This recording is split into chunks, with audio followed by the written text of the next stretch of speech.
పట్టుదల, నిబద్ధత, లక్ష్యంపై గురి ఉంటే ఎంతటి కష్టాన్నైనా జయించి విజయం సాధించవచ్చు. అదే పట్టుదల, అదే ధైర్యంతో బాక్సింగ్లో సత్తా చాటాడు.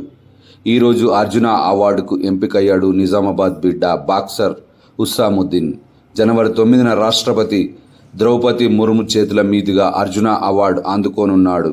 నిజామాబాద్ జిల్లాకు చెందిన boxing coach, boxing general secretary Shamsuddin కుమారుడు బాక్సర్ హుస్సాముద్దీన్ అర్జున అవార్డుకు ఎంపికయ్యాడు. ఇప్పటికే నిఖత్ జరిగిన బాక్సింగ్లో అర్జున అవార్డు గెలుచుకుంది. వీరిద్దరు కూడా శంషముద్దీన్ వద్ద ఓనమాలు నేర్చుకున్న వారే.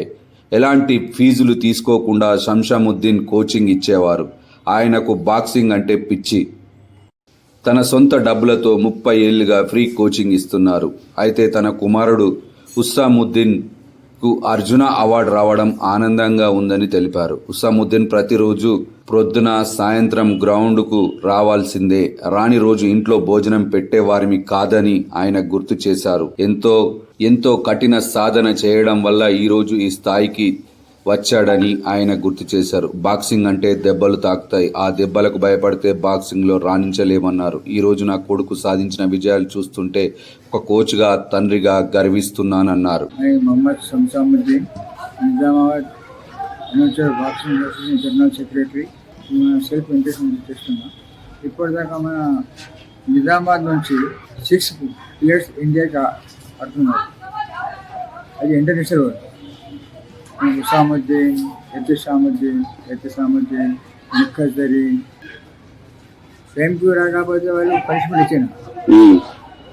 అంత బాగా అది వర్షాకాలం కానీ, చలికాలం కానీ, ఎండాకాలం కానీ వాళ్ళు 2 టైమ్ కంటిన్యూ గ్రౌండ్కి రావాలా. అది కండిషన్ మీద చేస్తే వాళ్ళు ఇట్లా పైకి పోయినారు. వాళ్ళు చాలా బాటతోని కష్టపడుతుండ్రు. దానికి వాళ్ళకు మాకు చాలా సంతోషం ఉంది. ఇంకోటి ఏమైతే మనకు ఒకటి ఏముంది అంటే వాళ్ళు ఒలింపిక్ ఆడాలి. ఇంతకుముందు ఆడుతుండే ఒలింపిక్, కానీ ఆ వెయిట్ తీసిండు. పటియాలలో ఏమో అది మనకు క్యాంప్ ఉంది. అదే ఒలింపిక్ గురించి జరుగుతుంది. ఇప్పుడు పటియాలలో ఉన్నారు. అది మాకు చాలా సంతోషం అంటే మాకే కాదు, నేనైతే కోచ్ కానీ తండ్రి అంటే నేనే. నాకు ఇట్లా ఖుషి ఉంటుంది.